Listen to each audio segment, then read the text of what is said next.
Hi, I'm Sharon Farber. Today's video is about getting evidence in mediumship. Evidence is the most important part of the reading because that is how you validate that the person you're connecting with really is the loved one in spirit for the person you're giving a reading to. Evidence should be as specific as possible.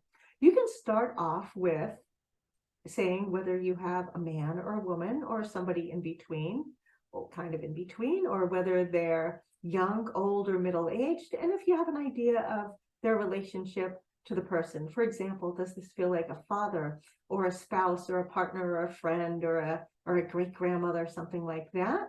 When you start off with that kind of information, it lets your sitter, the person who's getting the reading, start looking through their loved ones in spirit to see who's a good match. Anytime you get a name is a great time to share it. Names are wonderful. And if you want to get names, just invite spirit to share names with you and never say, I don't get names.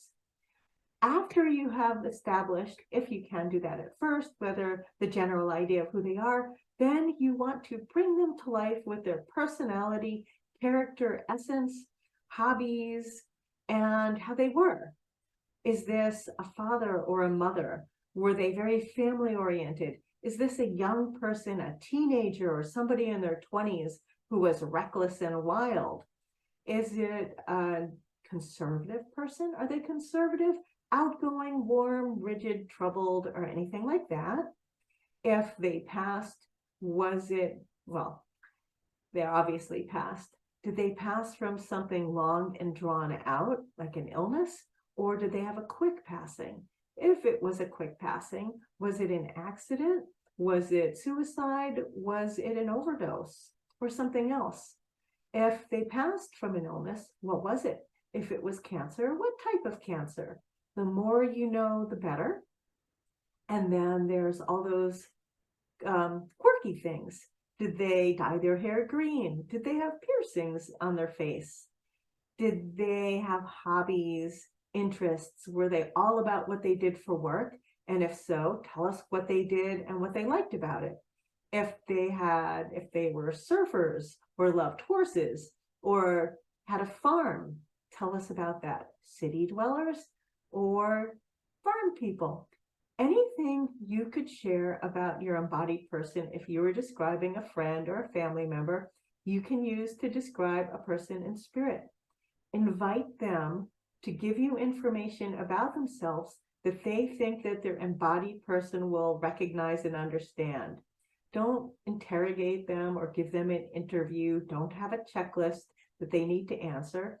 Invite them to share whom they are, what's important to them, and what they feel their sitter will recognize. So the point is, you want the sitter to know without a shadow of a doubt that this is their loved one in spirit.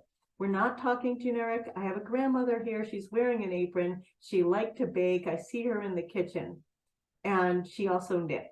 That is too much of a cliche. If you have a grandmother and she likes to be in the kitchen and she bakes, I also want you to say that, if this happens, that describe that she has a yellow canary in a wire cage in the kitchen, or that she plays the trombone, or that she has 19 children, something funky like that, that would make her different than all the other grandmothers. So have fun with it. Go for the evidence. A message isn't any good if you haven't validated whom the person is with beautiful evidential messages. Okay, if you like this video, please like, comment, subscribe, and I'll see you in the next one. Thank you. Bye.